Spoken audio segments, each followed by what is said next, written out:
This is Bloodbath, the most famous Geometrix Extreme demon of all time, which changed the game forever. But today, we're going to take it away, changing the course of the game's progression entirely. With Bloodbath removed, the first obvious changes are that its sequel levels and remakes that surround it will not exist in the present day. For example, Aftermath, the final level in the trilogy that follows Cataclysm and Bloodbath, will not exist in its current form. Along with Aftermath's removal comes the removal of Bloodlust, a reimagination of Bloodbath that Novelboy would verify in 2018. Bloodlust removal has a lot of ramifications on its own. Bloodlust gave Novelboy the spotlight in the community that he needed to go and take on other projects. Without this drive, we may not have seen Astral Divinity at all. Ragnarok would likely not see the picture either. With that comes the removal of one of Technical's more well-known verifications, and it was his verification of Ragnarok that gave Novelboy the idea to pass on Ouroboros to him, so Technical loses two verifications in one go. Another level that would cease to exist is the Apocalyptic Trilogy, which is a redecorated version of After Catabath, essentially Cataclysm, Bloodbath, and Aftermath combined into one level. This level is actually very close to being finished, so with Bloodbath's removal, the community loses another potential future top 1 in the present. But we're not done with levels not existing as a direct result of Bloodbath. We'd also be losing Yatagarasu, which was made by the same creating team that made Bloodbath, being essentially the Bloodbath of Update 2.0. With Yatagarasu gone, the growth of the top players of the time would have been heavily stunted. Well, the same can be said for lots of levels, but for Yatagarasu, being the catalyst for Update 2.1 was an easy choice for rising players to prove themselves at the top. It was a key driver of success for Serve, who would go on to complete the top 10 in this time.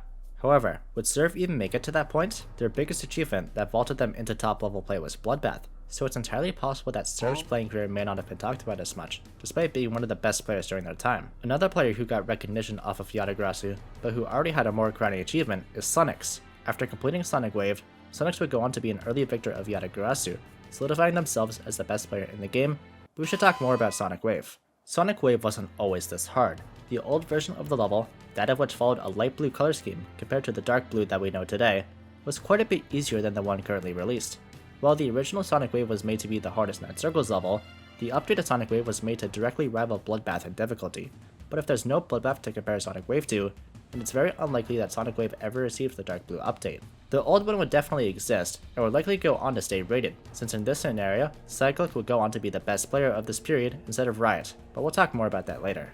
Regardless, Sonic Wave's verification race doesn't exist, meaning Sonics never verifies the dark blue version of Sonic Wave, and without this new Sonic Wave, it likely means that Sonic Wave Infinity would be out of the picture, and potentially every single Sonic Wave remake as well, including Auditory Breaker, Generic Wave, Sonic Wave Rebirth, and Cosmic Cyclone too. Sonic Wave was also one of those levels that pushed the limits of what is possible, being extremely focused on tight wave gaps, and is perhaps the most well-known 9 Circles level apart from 9 Circles itself, having close to 20 million downloads today.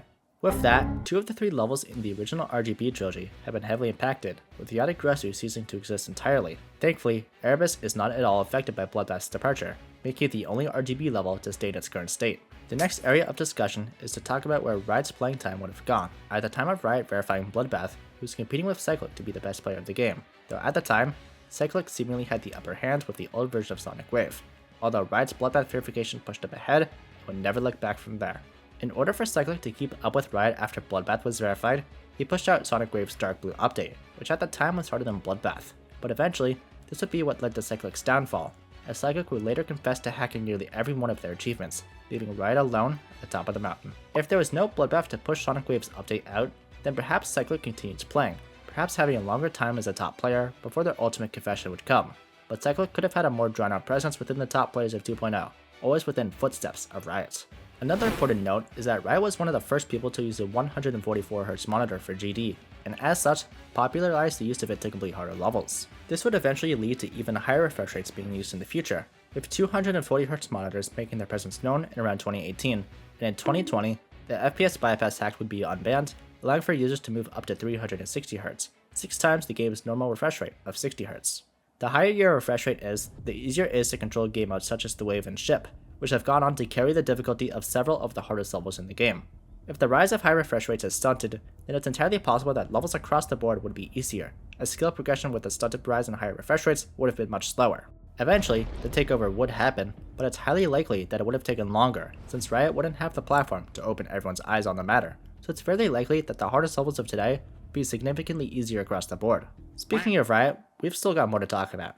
Many years ago, Riot would team up with a team to create a level that was meant to be impossible, never meant to be touched in the slightest. This level turned out to be named Tartarus. With Tartarus being seemingly impossible, Riot chose to upload the level to the servers with anyone free to try out the level and verify it. The level would be the first of its kind to bring the idea of an open verification to the table, with the first player to complete it receiving a shoutout from Riot and the level uploaded to their account. The level would ultimately be verified by Dolphy, with Mosley coming in second, just a few days following Dolphy's verification. But it's very likely that Tartarus wouldn't have gained the popularity that it did without Riot's incredible legacy that he left behind. I would say that Tartarus could still exist, but it wouldn't be verified at the time it was, and even could not be verified today. But if it was, it would be verified months or even years behind schedule. But even in that case, it could still be verified as a number 1 demon. But foretelling that is impossible to tell, for reasons that we'll get into. With Tartarus in a reduced state, potentially to nothing, it's entirely possible that we never get to see Akron visualized. I know that Tartarus and Akron aren't technically related with each other, but come on, they may as well be. Anyway, Akron likely doesn't exist without Bloodbath, and with that, we lose the current number 1 demon on the demon list, sending a ripple effect all the way down from Riot to Zoink, who loses their hardest and most known verification. Without Tartarus and Akron, that also means that we might also lose Eternal, Riot's next and potentially last project in GD. With that, that's all the levels that wouldn't exist out of the way. We now shift our attention to the demon list. Since Bloodbath was placed at number 1 for over a year, and Bloodlust having an equally lengthy reign, there are some new candidates for the top 1 spot on the demon list, and there's quite a few. Starting off, we have a pair of Team N2 levels that were both placed second on the list at one point or another. The first one being the Hell Factory. The Hell Factory is a remake of an older Impossible level simply named Hell Factory, and it was this level that gave birth to Team N2, who would go on to create a trilogy of well-received levels back in Update 2.0. The Hell Factory, a level that would be verified by Powerbomb on 60Hz, is a very impressive achievement for its time. The Hell Factory would originally be placed at number 2, only behind Bloodbath, but in this case, the Hell Factory would be the first level to finally put an end to the debate between Cataclysm and Ice Carbon Diablo X, with a new, inclusive hardest demon in Geometry Dash. It would be the first top 1 of Update 2.0, but it wouldn't hold that title for very long, as Team N2's next level takes the spotlight, that being A Bizarre Phantasm, which would be supposedly verified by Cyclic, although today we know the verification to be hacked. And in this time, the community was oblivious to the idea, so as such, A Bizarre Phantasm would be rated and placed at number 1 on the demon list. Just weeks later, we'd see the rise of an unknown creator who would make an interesting splash in the top level play. CrazyMan50, now going by the name of Carmel, would create a level called Conical Depression. At first, the community thought that this level was a joke, but when the level was verified, it would shortly after receive a rate, as the game's developer promised a rate if the level was legitimately verified. Despite being a very controversial rate for its groundbreaking decoration, it was eligible to be placed on the demon list, and was placed at number 2, above A Bizarre Phantasm and below, you guessed it, Bloodbath. In fact, the rest of Carmel's path with Bloodbath out the window changes drastically. Without Bloodbath, it's possible that Carmel overtakes Riot, and is the player to compete with Cyclic to be the best player in the game. When Cyclic would eventually be exposed, whenever that would be, then Carmel would take over the best player title, having verified one top 1 demon, and would go on to verify another extremely hard level, being Phobos, which, you guessed it, placed number 2 behind Bloodbath. And with no Bloodbath, Phobos also becomes a top 1. And perhaps Phobos is the big mega collab that gains the recognition that Bloodbath once held. Carmel would go on to have a very similar career without Bloodbath, creating Black Blizzard and his other levels on schedule, and likely leaves 2.0 as the best player in the game outright, with no server Sonics to rival him for the top. But the level that enters Update 2.1 as the hardest would not be Phobos, nor Sonic Wave or Yatagrasu, since those levels would cease to exist in this scenario. Entering 2.1, the hardest level in the game would be Artificial Ascent, being considered harder than Sukuban Hell, Phobos, and the old version of Sonic Wave. With Update 2.1 comes more levels that would have entered the number 1 spot on the demon list. While we already discussed that Erebus would be the only surviving level in the RGB trilogy, there are a few more levels that would have taken the number 1 spot due to the absence of the levels that were created due to Bloodbath's existence. The main case of this is Bloodlust, which was verified in 2018 by Nobbleboy. At this point, Plasma Pulse Finale was the number 1 demon, with the only levels hard enough to compete with it being levels such as Gamma, Erebus, and Zafkiel, all of which would exist in this present case. While Gamma may be a bit easier as Sonic's rise may have been slower, it would have likely still retained the majority of the difficulty that it holds today. But Plasma Pulse Finale would have definitely held the number 1 spot for a longer period of time, up until a level named Spatial Ren would enter the mix, being verified by Diamond Splash in 2018, which would end up as the number 1 demon for a short while, before being moved back down below Plasma Pulse Finale, which would reclaim the number 1 spot after extended absence from the throne. Plasma Pulse Finale would have held the number 1 spot from December 17 all the way up until April 2019, when Zodiac would be released and placed at number 1 on the demon list, after Plasma Pulse Finale held the spot for over a year. Zodiac also sees extended time at the number 1 spot, with Tartarus not being verified on schedule, if at all. As such, the level that would dethrone Zodiac at the top would come with N-Switch's verification of the Golden.